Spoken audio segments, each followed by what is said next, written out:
I knew the rules of the catering game in this city. Don't talk, don't touch, and above all, don't see. For 2 years, my invisibility had kept me safe, helping me save every penny toward getting my sister, Mia, into that private college far away from here. That goal was worth sacrificing my pride and ignoring every screaming red flag. The flag currently blinding me was the compound of Giorgio Trentino. The agency had called late, their voice a strained whisper, offering enough cash to cover Mia's next tuition installment. Just a simple party cleanup, Scarlett. The client is particular, and keep your distance from the dog. The warning about the client was enough, but the dog, Lupo, they called him, Italian for wolf, was infamous. Stories of the Belgian Malinois were whispered by every cleaner and service worker, a ghost of muscle and teeth that no one dared go near. The security on the perimeter was a fortress, steel gates, laser grids, and men in sharp suits who moved with the quiet efficiency of professional killers. They barely glanced at me as I passed through 3 checkpoints. The sheer cold luxury of the estate itself felt oppressive, designed to remind visitors that Giorgio Trentino didn't just have money, he commanded an empire. I was cleaning up glassware from the terrace when I heard it, a guttural, pained sound that was instantly recognizable not as a threat, but as pure suffering.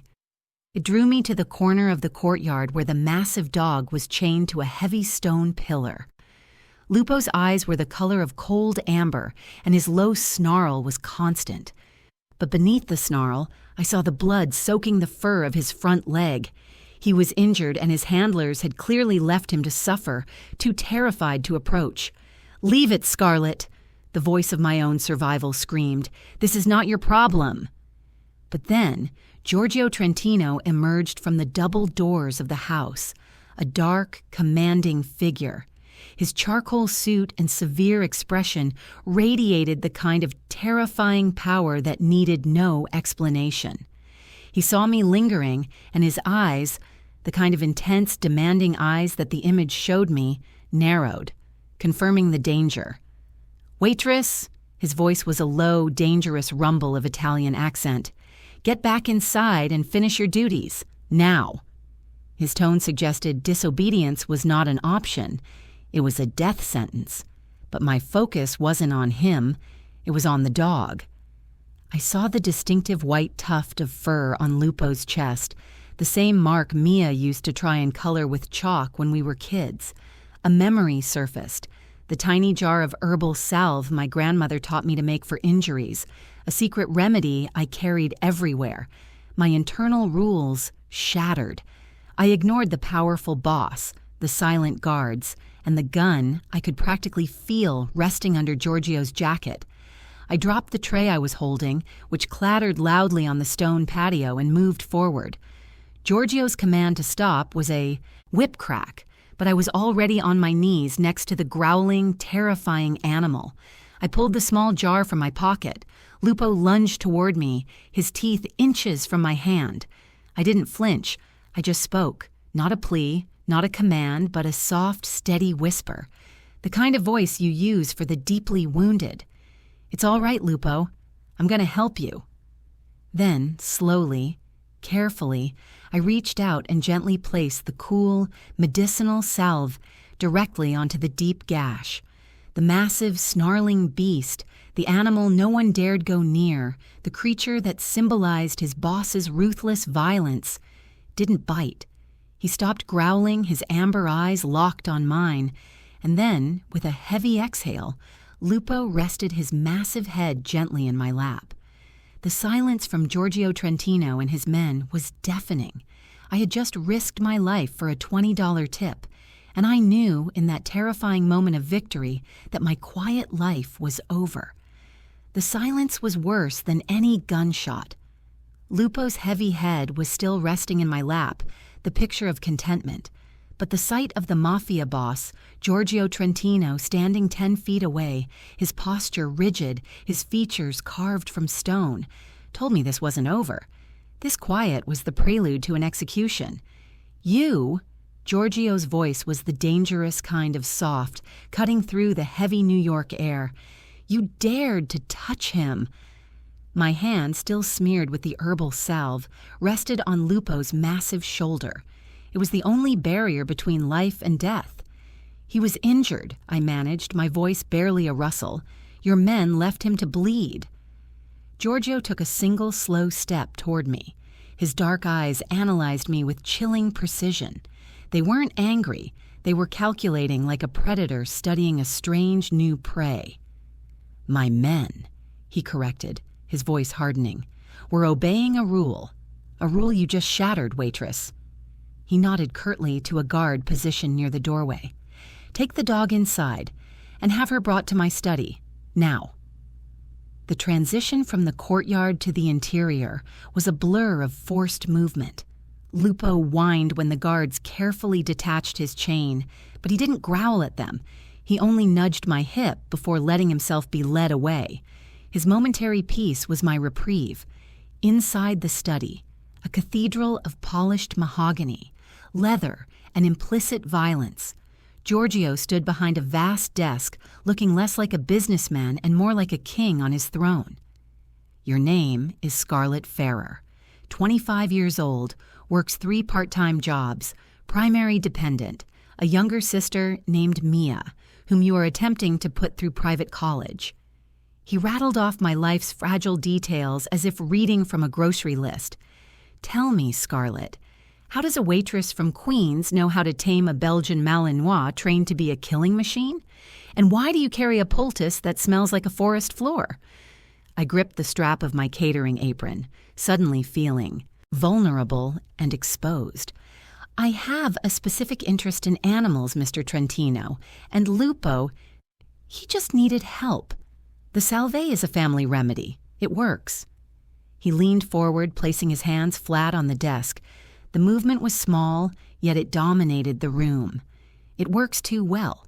That dog has hospitalized 3 men who were trying to tend to him. He is a reflection of my life, untamable, dangerous, and loyal only to me." He paused, letting the implication settle like dust. "And now he is loyal to you." "I just applied a simple remedy," I whispered, trying to sound small to sound ignorable. "No." He shook his head, a gesture of absolute finality. "You performed a miracle, and now you pose a problem. You have seen inside my walls. You know about the dog. You know about me. You cannot leave." My carefully constructed world of rent payments and college applications instantly crumbled. "You can't. I have a sister. I have a life." "You had a life. Now you have a choice. A life-altering choice, as you call it." Giorgio circled the desk, his presence filling the space with an almost physical heat. He stopped just inches away, forcing me to tilt my chin to meet his intense gaze. "Option 1, he continued, his eyes cold. "I can arrange for your disappearance. It would be quick, quiet, and Mia would simply believe her older sister ran off. The payment for the night's catering will ensure she has a cushion for a few months." I felt the blood drain from my face. This wasn't a thriller movie. This was real, terrifying power. "Option 2, he continued, his tone shifting, becoming possessive, almost transactional. "You stay. You will live here on the compound. You will be compensated handsomely, enough money to send Mia to any college in the world, secured in a trust that no one can touch. You will be Lupo's dedicated caretaker, and mine." "Yours?" I felt the sharp sting of the implication. "Mine," he affirmed, his voice a low command. "You are my expense, my problem, my curiosity. You touched what was untouchable, Scarlett. You broke the rule. Now you must pay the fee, which is your presence. You stay, you keep the dog tamed, and you remain quiet. What is your decision?" The thought of Mia, of her sweet, trusting face, made the decision agonizingly simple. I could not risk her future or her life to save my own illusion of freedom. The money was her only escape. "I'll stay," I said, the words tasting like ash. "I'll stay for Lupo, and for the money for Mia." A flicker, of approval perhaps, or just possessive satisfaction, crossed Giorgio's face. He stepped back, the authority radiating from him like heat. "Good answer. Welcome to your new life, Scarlett Farrer." He pressed a button on his desk, and a moment later, a sleek, dark-haired man named Lucien appeared. "Lucien, take Scarlett to the East Wing. She is to be installed in the guest apartment. Secure the floor. She is not to leave the compound without my direct permission and never alone. She is our guest, and she is under my protection." The word protection felt like a gilded shackle. Lucien, silent and efficient, led me through a maze of corridors. The guest apartment was a sprawling space with floor-to-ceiling windows and a view of the city I couldn't escape to. It was luxurious, pristine, and entirely devoid of any personal warmth. It was a cage, exquisitely furnished, waiting for its captive. When Lucien left, locking the door with a quiet, nearly inaudible click, I walked to the window. My reflection stared back. The quiet waitress who had risked everything for a wounded dog. I was trapped. I was owned. And as I turned away from the impossible view, I heard the faint bark of Lupo from somewhere nearby. I was the reason he was safe, and he was the only reason Giorgio Trentino hadn't put a bullet in my head. I was a prisoner, but at least, for now, the monster who caged me needed me. Whoa. If that beginning didn't give you chills, I don't know what will. You've just stepped into the dangerous world of Giorgio Trentino and Scarlett Farrer. And trust me, the tension has only just begun. If you are new here, welcome to the family. And to all my returning viewers, it's great to have you back. This story is going to get dark, intense, and deeply addictive. So if you're ready to see how the quiet waitress tames the Mafia boss, do me a huge favor. Hit the like button right now if you're already hooked. Share this with someone who loves a good Mafia romance. And most importantly, subscribe and ring that notification bell. Knowing I'm growing this incredible family is the biggest encouragement for me to keep creating these thrilling stories for you. Finally, let me know in the comments, where in the world are you watching this story unfold? I love seeing how far our family reaches. Now let's dive back into Giorgio's dangerous empire. My first 24 hours in the East Wing apartment were defined by paralyzing stillness and acute observation. The place was a prison disguised as a penthouse suite, white marble, silk rugs, and custom furniture that screamed expense, but offered no comfort. It lacked dust, noise, and most importantly, doors that opened outwards without the electronic key held by Lucien, Giorgio's man. I quickly established a routine: stand at the window, watch the Manhattan skyline, a tantalizing view of the freedom I'd traded, and wait. I wasn't waiting for escape. I was waiting for the next order. I was waiting for Giorgio. The only point of relief came 2 hours after dawn. Lucien arrived, silent as ever, carrying a tray of breakfast and a command. The boss requires Lupo to be walked in the main courtyard at 700 hours. You will accompany him. I didn't need to be told this was a test. I found Lupo in a kennel adjacent to the staff quarters, his tail giving a short, excited thump against the concrete when he saw me. He rose, a beautiful, terrifying image of muscle and focus.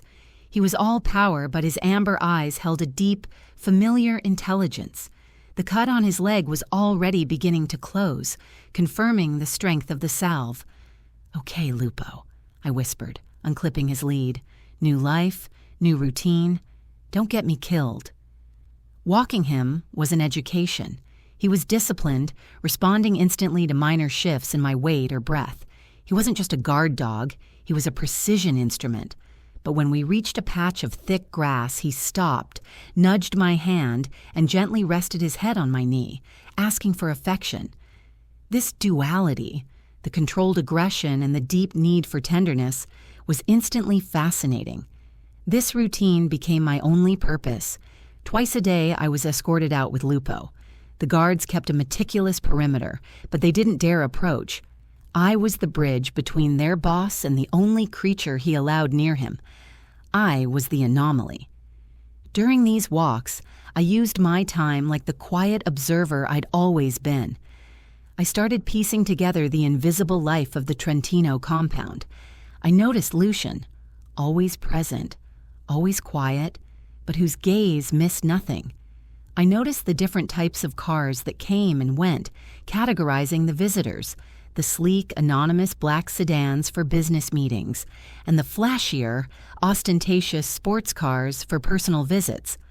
Most importantly, I began mapping the patterns of Giorgio. He rarely made an appearance, preferring to communicate through Lucian, but when he did, it was always the same.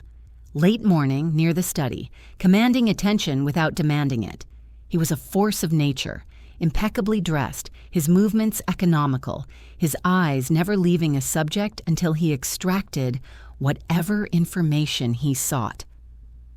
One afternoon, I was sketching Lupo, who was sunbathing lazily, when Giorgio stepped onto the terrace. He wasn't wearing a suit, just a black silk shirt that hugged his frame, highlighting the dangerous athleticism that matched his dog. He didn't speak to me at first. He stood there watching me and the dog for a full 5 minutes, sipping from a glass of amber liquid. It wasn't surveillance. It felt more like study. Finally, he spoke, his voice low and devoid of emotion. "The ledger detailing the expenses for your sister's trust fund has been established. It is locked and untouchable by anyone, including me." It was a cold, brutal reminder of the gilded handcuffs. "Thank you, Mr. Trentino." "Don't thank me," he dismissed instantly. "It is a transaction. You are compensated for your presence and your services to Lupo." I looked up from my sketchbook. "And what about my services to you, Giorgio?" The use of his first name was a deliberate boundary push, a small rebellion born of my terror. The quiet power in his face intensified. The guard stiffened. He took a slow sip of his drink. "You haven't provided any yet, Scarlett. Not beyond the dog." He glanced at my sketch pad, now resting on my lap. "Tell me what you see here." It was a test. He wanted to know if my quietness was silence or observation. I closed the book, meeting his gaze. "I see a man who lives by iron rules, but keeps a creature whose nature is incompatible with those rules. Lupo is loyal, yes, but he is also emotional, deeply sensitive, and capable of tremendous softness. You keep him because he is the only thing that cannot lie to you, and yet you neglect the very part of him that makes him loyal, his need for genuine connection." I expected immediate punishment. Instead, a slow, predatory smile, the first real expression I'd seen on him, curved his lips. It was terrifyingly attractive. "Interesting. So, the waitress is an analyst." He finished his drink. "Keep watching, Scarlett. Observation is useful, but remember this. While you are looking at the beast is always looking back at the observer." He turned and walked back into his study, leaving me alone with the silent guards and the untamed boss's gaze burning in my mind. The line between caretaker and subject had just blurred further, and I knew my days of comfortable invisibility were definitively over. The days blurred into a pattern of intense routine and silent tension. My role had solidified. Scarlett Farrer, Lupo's sole handler, moving through the periphery of Giorgio Trentino's empire like a quiet ghost. Lupo became my shadow, a beautiful, intimidating barrier between me and the silent, watchful guards. I continued my observations, mapping not just the movements of the men, but the moods of the compound. I learned that fear was the currency here, but loyalty, earned by Giorgio through strategic displays of power and occasional calculated protection, was the real investment. Giorgio, however, remained the ultimate enigma. Our conversations never lasted more than a minute, revolving around Lupo's progress or a cold reminder of my status. But after my bold analysis on the terrace, his gaze when he saw me was different, less dismissive, more demanding. He wasn't just checking if his dog was alive, he was checking if his captive was still watching. The crack in his armor came unexpectedly, late one evening. I was restless, unable to sleep in the East Wing's cold luxury. I decided to check on Lupo, bringing him a special bone broth I'd convinced the kitchen staff to prepare. The kennel was quiet, illuminated by a single security light. As I approached, I noticed a second silhouette, a figure kneeling near Lupo's enclosure. It was Giorgio. He wasn't issuing orders or holding a phone. He was simply kneeling on the cold concrete, his expensive silk shirt stained with something dark, his posture suggesting exhaustion, not power. Lupo wasn't excited. He was silent and still, resting his large head on Giorgio's knee. I froze, knowing I was witnessing a forbidden intimacy. Giorgio didn't acknowledge me immediately. He was running his hand, heavy and scarred, over Lupo's back, whispering something in fluid, rapid Italian that I couldn't understand. The tone, however, was unmistakable. It was heavy, weary, and entirely unlike the controlled rumble he used for command. When he finally looked up, his eyes were shadowed, making him look far older and less invincible than the boss of New York's underworld should. The dark substance on his shirt, I now realized, wasn't dirt. It was blood, and it wasn't his. "Go back to your room, Scarlett," he commanded, but the authority was frayed, lacking its usual lethal edge. I didn't move. My observation skills kicked in. His right hand was flexing slightly, not in pain but from tension. He looked like a man who had just finished a brutal, taxing job. "The blood," I said quietly, stepping closer. "It's not yours, but you look like you carried the weight of it." His expression darkened, the exhaustion replaced by a familiar flicker of danger. "You push the limits, Scarlett." "My limits are already gone," I countered, the boldness surprising even myself. "You took them when you gave me option 1, but I know what it's like to carry a weight you can't share. Lupo knows it too. That's why he's quiet." I knelt a few feet away, careful to keep my distance, but close enough to show I wasn't leaving. Whatever happened, he's here, and I'm here. Sometimes the only way to hold on to control is to let go of the pressure, even for 5 minutes.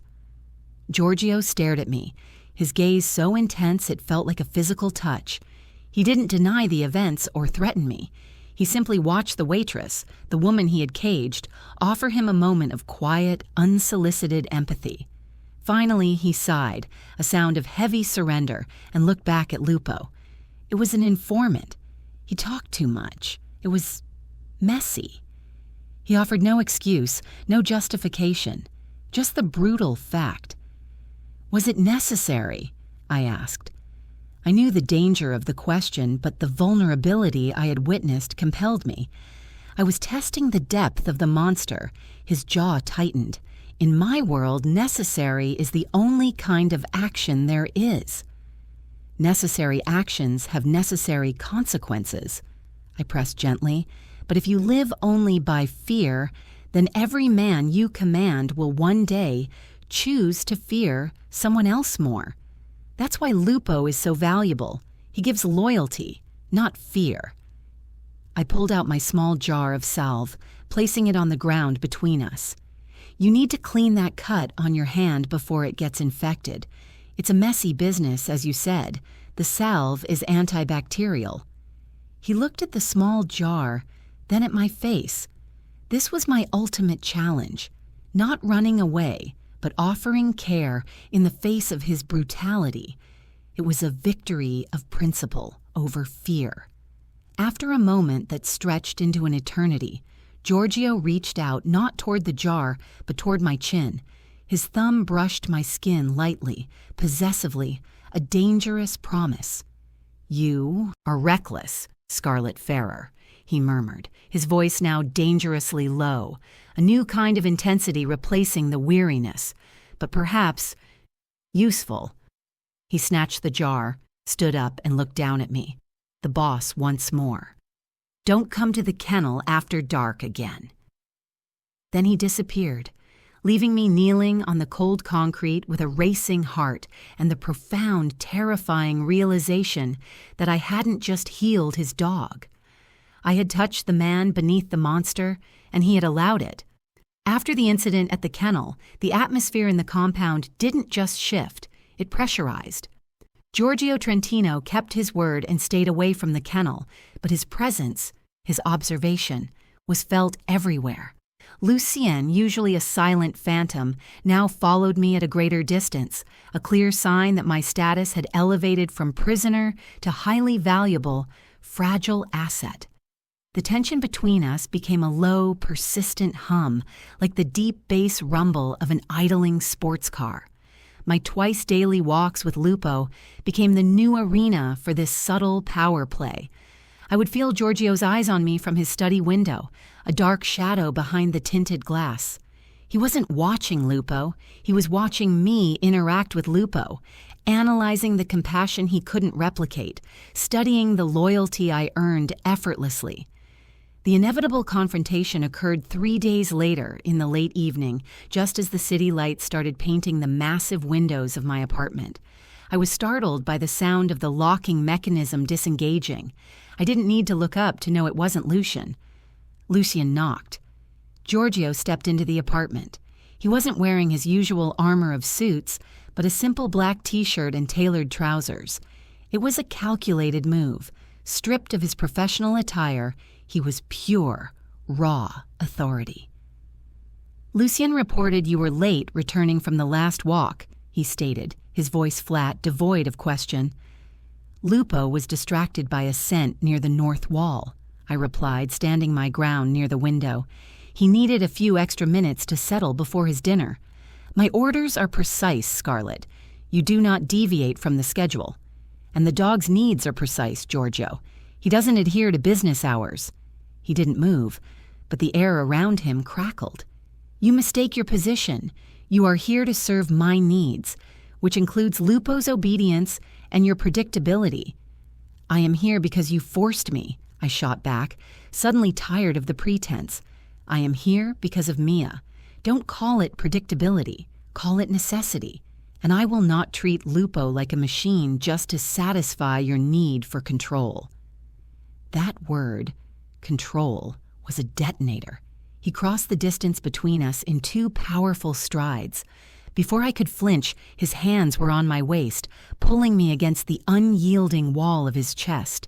It wasn't a gentle grasp. It was a possessive clamp. I have control over everything here, Carissima, he murmured, his breath hot against my ear, the sound of the Italian endearment, both thrilling and terrifying. Over my men, over my business, and certainly over you. His proximity was overwhelming. I felt the hard line of his body, the dangerous power coiled beneath the silk and muscle. My rebellion instantly warred with a terrifying physical response, the raw attraction to his undeniable dominance. Let me go, I whispered, pushing against his chest. His grip only tightened, making escape impossible. No, not until you understand the terms of this arrangement. His dark eyes searched mine, looking past the fear and straight into the forbidden spark of attraction he knew I couldn't hide. You healed my dog, but I am the one who owns you now, he continued, his voice dropping to a seductive, lethal edge. You are valuable, yes, but if you think your quiet kindness gives you the right to challenge my authority, you are mistaken. I was challenging your neglect, I insisted, forcing the words past the lump in my throat. A slow, predatory smile spread across his face, the kind of expression that promised both danger and pleasure. Neglect is over. Now, there is only attention. I see you, Scarlett. I see your fear, your compassion, and your defiance. He lowered his head, his lips hovering over mine. You are mine to protect, mine to challenge, and mine to claim. Then his mouth crushed against mine. It was demanding, possessive, a kiss that tasted of power and warning. There was no gentleness, only a brutal, absolute staking of his claim. I resisted for a fleeting second, the ingrained sense of morality fighting the dark pull, but the sheer force of his presence drowned out all reason. When he finally broke the kiss, he leaned his forehead against mine, both of us breathing heavily.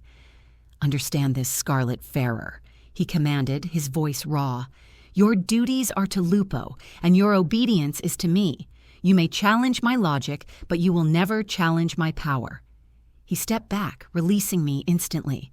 The abrupt withdrawal left me dizzy and cold, the silence returning, heavy with the consequences of that forbidden encounter. He straightened his shirt, his expression returning to the familiar, cold mask. "I am a monster, Scarlett. I will never pretend to be anything else. Never ask me to stop being who I am. That is my one rule. Break it, and you break the foundation of this agreement." He turned and left the apartment, leaving me standing alone, my lips tingling and my mind reeling. He had given me the choice of two fates in Chapter 1, and in Chapter 4, he had just ensured I had no choice left at all. The battle wasn't just for Lupo's loyalty anymore. It was for the ownership of my own heart. The weeks following Giorgio's forceful claim were an exercise in controlled combustion. The kiss had changed the dynamic from a hostile negotiation to a possessive, unstable alliance. He now sought me out, not for conversation, but to simply be in my presence. I was his anchor, the silent eye of his storm. I was also his obsession. My quiet challenge in Chapter 3 and the physical possession in Chapter 4 had blurred the lines, yet his one rule remained clear. Never ask me to stop being who I am. I was trapped in the conflict of seeing the man who desperately craved connection, while constantly witnessing the boss who ruthlessly enforced control. The quiet, predictable danger of the compound was suddenly shattered by the intrusion of the outside world, specifically my past. It happened during my morning walk with Lupo. We were circling the inner compound when Lucien approached, his face a rare mask of agitation. He wasn't looking at me. He was looking at his phone, which he quickly tucked away.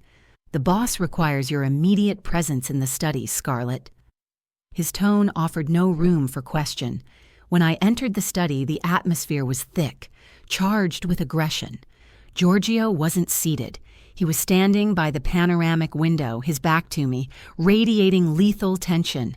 On the immense mahogany desk, amidst his usual sparse arrangement of folders and phone, was my catering apron. Next to it was an object that made my breath seize in my throat, a crudely printed flyer, the kind I used to make to advertise my sister, Mia's, participation in local art shows. It even featured a slightly grainy photo of her smiling face. "Explain this," Giorgio commanded, his voice a dangerous, low growl that caused the hairs on my arms to stand up. I walked closer, my eyes darting from the flyer to him. "It's a flyer. Mia is a talented artist. I used to hand these out." "It was found tacked to a streetlight 3 blocks from the bakery where you used to pick up your catering orders," he stated. "It was not placed there by you because your last catering job was 3 weeks ago. It was placed there by a man named Silvio Rossi, a former associate of a rival, the Barzini family, a family with whom I had a rather unpleasant conversation last week." My stomach dropped out. Silvio Rossi was not just placing flyers, he was staking a claim. He was sending a message. "They're watching me," I whispered, the reality of my predicament finally hitting me with physical force. I hadn't just endangered myself by staying, I had made myself a liability, a target for anyone looking to strike at Giorgio Trentino. "They're watching you because they know you are mine," Giorgio corrected, finally turning. His eyes were blazing with a cold, terrifying fury I hadn't seen directed at me before. "And they think that by threatening the quiet little waitress, they can apply pressure to the boss." He reached out and snatched the apron from the desk, crumpling the cheap fabric in his fist. This symbol of your pathetic, invisible life, is how they identified my vulnerability. They are using your sister, Scarlett." My sister. Mia. The only reason I was still breathing. The thought of her innocent face being used as bait sent a surge of protective rage through my terror. "Mia is nothing to your war," I cried, taking a step toward him. "She is a student, not a target. You promised me protection, and I will honor that promise." Giorgio slammed his fist onto the desk, the sound echoing through the vast room. "But your past incompetence created this window. Your failure to erase your tracks is now their leverage." He was right. My desperation to cling to my old life, my quiet pride in my sister's art, had left a paper trail straight to his compound. "What do we do?" I asked, swallowing my pride and my fear. I needed his ruthlessness now. I needed the monster to protect the innocent. Giorgio's fury slowly subsided, replaced by a chilling, concentrated focus. "We secure her. Immediately. Lucian has already sent a team to bring her here. She will be installed in a separate, undisclosed safe house. The address will be known only to me and two of my most trusted men." A fresh wave of panic hit me. "Bring her here? You want to bring my sister into your criminal empire?" "It is the only place she is truly safe, Scarlett," he insisted, his voice calmer now, authoritative. "Everywhere else she is a loose thread. Here, she is protected by my entire organization." He walked around the desk, stopping directly in front of me, his presence a dark, overpowering shelter. "From this moment on, you sever all contact with her. You will not see her, you will not speak to her, and you will not try to visit the safe house. Your protection of her now relies entirely on your silence and your absolute trust in me." He was demanding my ultimate surrender, not just of my body or my freedom, but of the only emotional tie I had left. The ultimatum was devastating. "Trust you?" I repeated, my voice shaking. He placed his hands on my shoulders, his grip firm and possessive. "Yes, trust the man who owns your life and controls your sister's fate. The Barzinis will learn the hard way that when you touch what belongs to Giorgio Trentino, the consequences are immediate and irreversible." His eyes held mine, a terrifying blend of possessive love and brutal malice directed outward. I had challenged his logic, survived his possession, and now I was utterly dependent on his dark power. I nodded slowly, the terror for Mia overriding all else. "I trust you. Keep her safe." "Done," he murmured, pulling me into a fierce, almost painful embrace. It was the embrace of a man securing his most valuable asset, his most dangerous vulnerability. The sister's threat had bound me to him, irrevocably in the center of his dark world. The shock of Mia's capture and the subsequent realization of my utter dependence on Giorgio settled into a cold, hard resolve. I had traded my freedom for her safety, and now my only job was to be the asset he required. My quiet observation became laser-focused. I needed to understand the machine I was inside if I was to protect my sister and survive. Giorgio kept his promise. Mia was gone, secured somewhere I wasn't allowed to know, and the war with the Barzini family escalated. One crisp afternoon, Giorgio walked into my apartment, wearing his usual armor of a three-piece suit, but his expression was taut, stressed in a way I hadn't seen before. "Get dressed," he commanded, bypassing the usual Lucian-delivered instructions. "You are accompanying me to the docks. It's an informal meeting with a neutral party to discuss an asset exchange. Lupo stays here." "A meeting?" I repeated, confused. "Why me? I'm a liability right now." "You are a surprise," he countered, a hint of his dark amusement returning. "The Barzinis believe you are the key to my weakness. They believe you are a quiet, easily broken waitress. I need to show them they were wrong. I need to show them you are the reason I am strong." He paused, his intense gaze sweeping over me. "You are my shield and my silent threat. Act the part." The docks were cold, industrial, and shrouded in the damp scent of the ocean and diesel. Giorgio, his two key capos, one of whom was Lucien, and I stood waiting beside a sleek black car. I wore a coat Giorgio had provided, expensive, heavy, and conspicuous, and stood slightly behind his left shoulder, trying to project the silent authority he expected. Across the pier, two figures approached: Giovanni Corelli, the neutral intermediary, and a younger man I didn't recognize. The meeting started with predictable tension. Corelli, a seasoned veteran, spoke in veiled threats and coded demands, but my focus wasn't on the words. It was on the body language.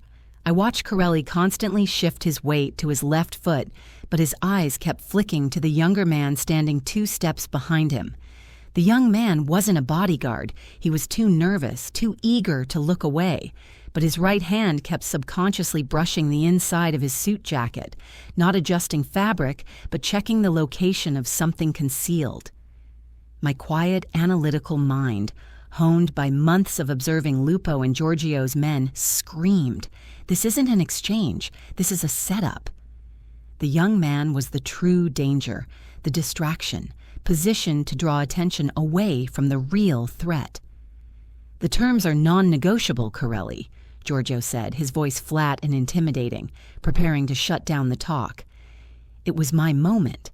The moment I had to break his rule of silence for the sake of his life, and by extension, Mia's. I leaned in, my mouth inches from Giorgio's ear, obscuring the movement with my long hair. I didn't whisper the threat. I whispered a fact. "The young one," I murmured urgently in Italian, knowing only he would understand. "The young one is the trigger. He's going for a knife in his left sleeve. Distraction. Now." Giorgio froze, his entire frame going rigid. He didn't look at me. He didn't look at the young man. His eyes remained locked on Corelli. It was a terrifying test of trust. Did he believe the quiet waitress he barely knew over his own hardened instincts? In a heartbeat, he made his choice. Instead of reacting to the young man, Giorgio shifted his weight and suddenly threw a hard right elbow backward, catching Lucian squarely in the chest. The move was unexpected, brutal, and completely confusing to everyone. "Lucian, you need to tighten your perimeter," Giorgio barked, making the movement look like a sudden, aggressive correction of his subordinate. Lucien, stunned, doubled over. The momentary chaos was all the young man needed. He lunged forward, but not toward Giorgio. He lunged toward Corelli, pulling a long, gleaming stiletto from his sleeve. The young man wasn't there to kill Giorgio. He was there to kill the intermediary and frame Giorgio for the resulting chaos. The Barzini's plan was to cut off the Trentino family's diplomacy and start an all-out war. The dock erupted. Giorgio's remaining guard reacted instantly, neutralizing the young man. Corelli, pale with shock, scrambled backward. Giorgio, however, stood completely still, his eyes boring into Lucien, who was now straightening up, realizing the extent of the disaster I had just averted. "It seems, Corelli," Giorgio said calmly, "we have been wasting our time. Call me when you can control your associates." He didn't wait for a response. He turned and strode back toward the car. I followed, my legs shaking, but maintaining my composure. As we drove away, the tension inside the car was suffocating. "How?" Giorgio finally demanded, his hands gripping the steering wheel so hard his knuckles were white. He was nervous, I explained, my voice steady now, too focused on the sleeve, too eager to please. He wasn't a professional bodyguard.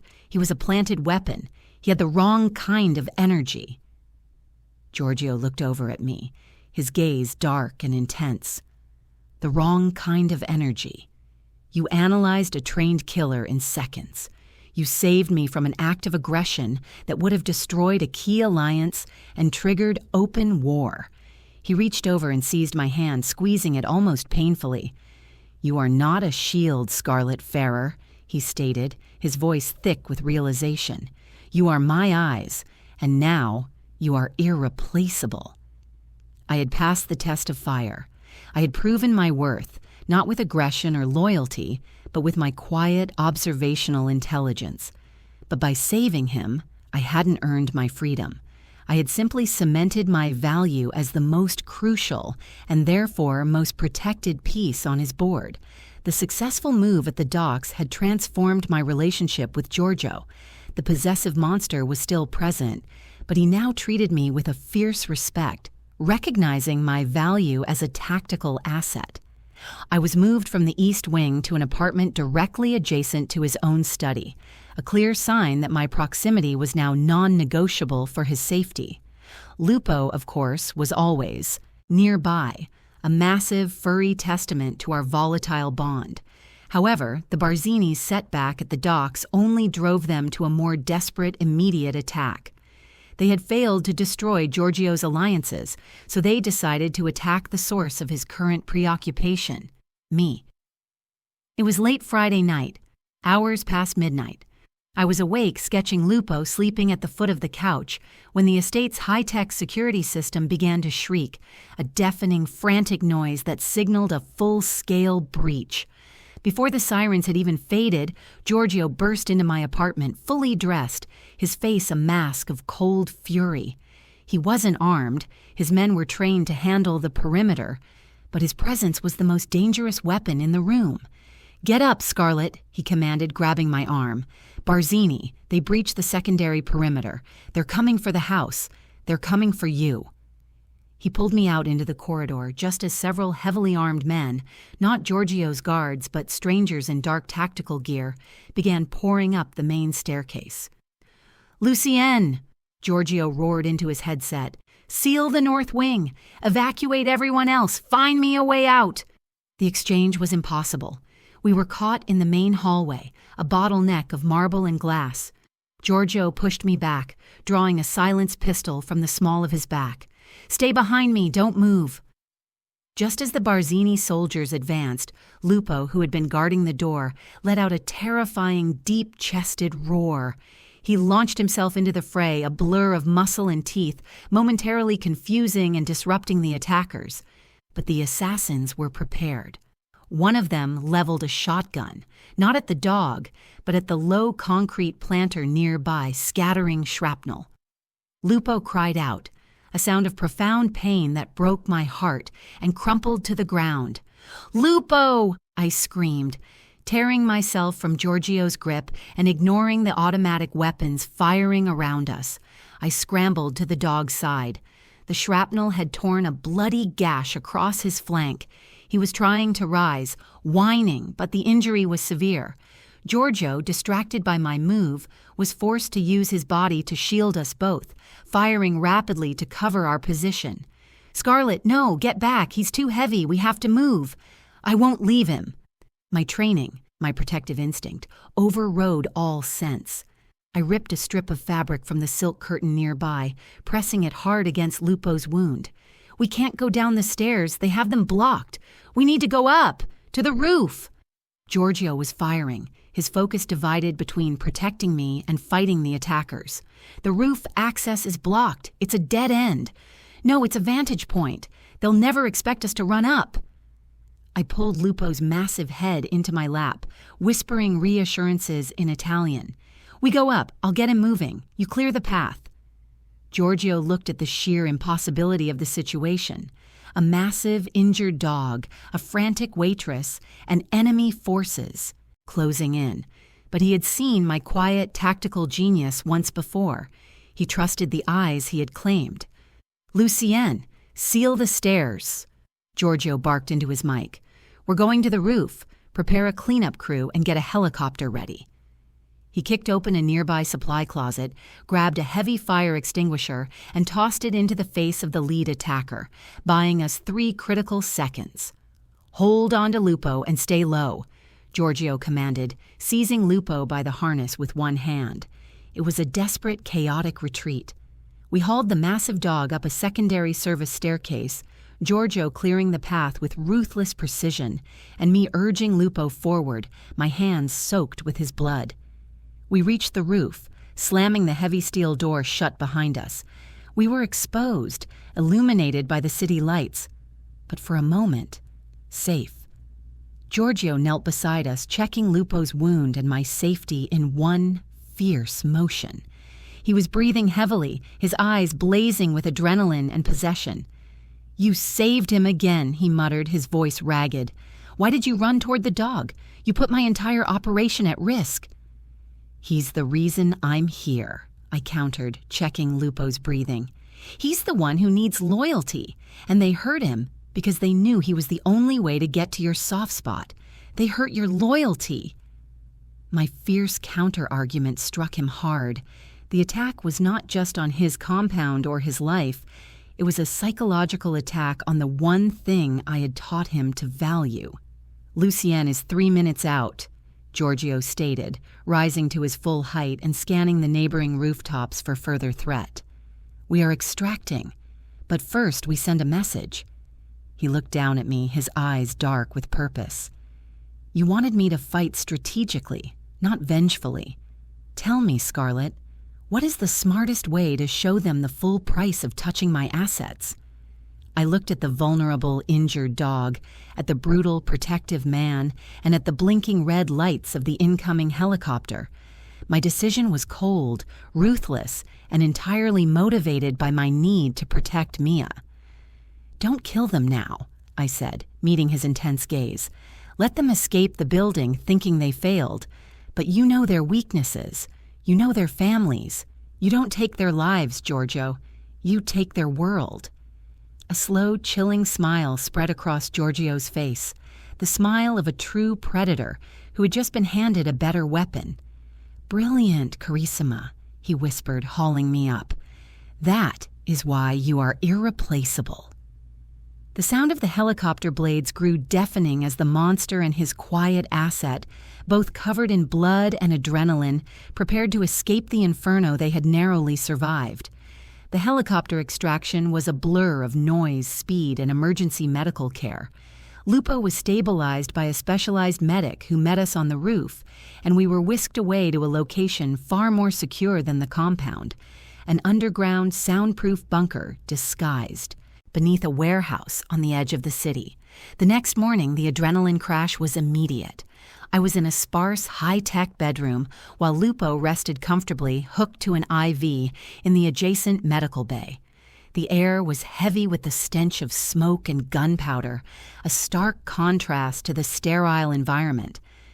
When Giorgio entered, he looked like a general after a brutal, decisive victory. He wasn't physically injured, but the exhaustion etched around his eyes spoke of a sleepless night spent orchestrating the strategic response I had suggested. "The Barzinis are crippled," he stated, his voice flat. "We didn't touch their men. We touched their foundations. Their licenses are suspended, their assets are frozen by a coordinated federal inquiry, and 2 of their key negotiators are facing grand jury indictment. They will spend the next year fighting to stay relevant, not fighting me." He walked over to me, stopping at the foot of the bed. "You were right, Scarlett. Vengeance is messy. Strategy is absolute." I didn't look away. "And Mia?" "Mia is safe. The safe house is compromised by the proximity to the warehouse, so she's been moved again. She's now under the protection of a subsidiary family in Sicily, a place where the Barzinis' reach is non-existent.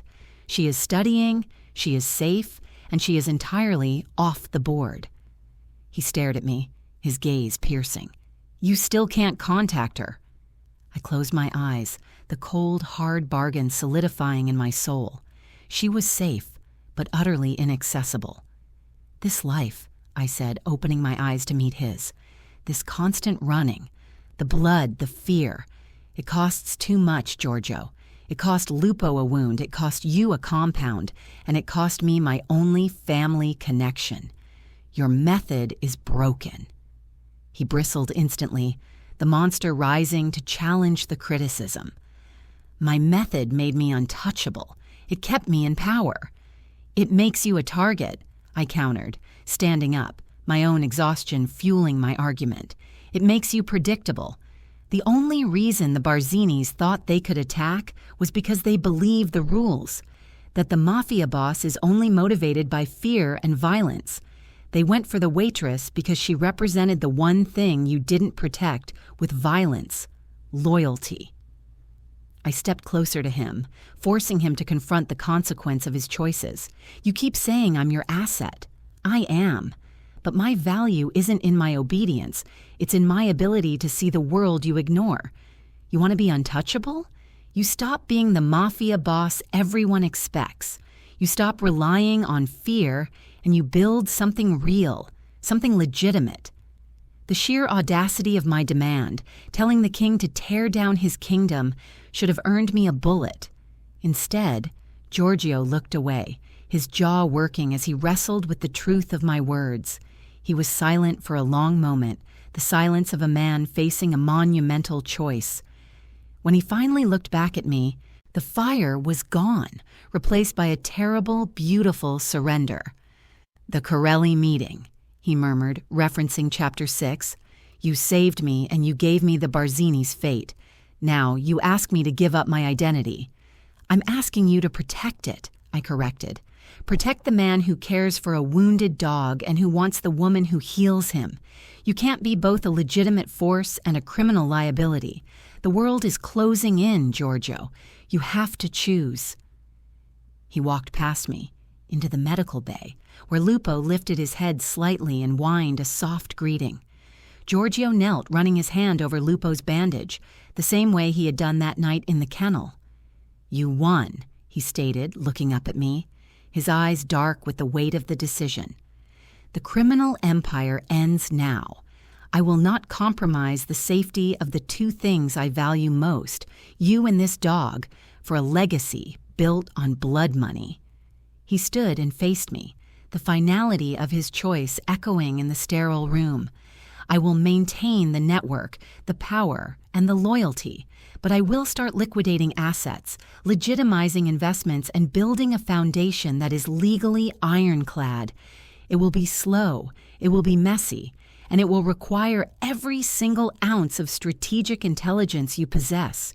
He walked toward me, pulling me against his chest with a possessive urgency that was now mingled with respect. "I surrender the path of fear, Scarlett. But know this, I am still Giorgio Trentino. The power remains, and you are mine." I rested my head against his shoulder, accepting the terms of my new captivity. The monster hadn't vanished. He had simply chosen to wield his power in a new way, all for me. The mafia boss had made his definitive choice for the quiet waitress, transforming his life for the chance to claim mine. The sunlight streaming through the arched floor-to-ceiling windows of the Trentino Foundation headquarters was entirely legitimate. It illuminated a space that was elegant, modern, and utterly transparent.